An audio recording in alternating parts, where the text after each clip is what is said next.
To change the power steering, basically there is two bolts. One is right there and another one right there. So you can need an extension. You're going to use like a Allen wrench type or a T40 here. Loosen these two, and then you're going to grab a wrench for that bolt, which is the tensioner. And now loosen the belt and pull it out. Pretty easy to do. Once you've screwed this bolt, tensioner bolt right there in the center, in clockwise enough, the belt will be loose. You're able to pull it off, and then you're gonna go counterclockwise to tighten it. Then you're gonna set your frequency on your app on your phone, and you want to write around 100 frequency according to the manual.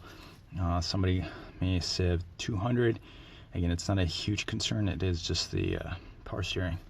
It's not, anything that's gonna detrimental. Put on the new belt. I tightened the center tensioner counterclockwise to tighten it, and then I adjusted the bolts right here, tightened these, the one here and the one above there, and then it was too tight, it was showing over 200, and then I basically undid them again, did more clockwise down here to make it looser, then I tightened it, and showing a frequency of about 175. May not be accurate. You're supposed to be around, I believe, between 100 and 200. Some say 100, some say 200. 175 I think is fair. These belts probably over time will loosen up anyways, so that's that.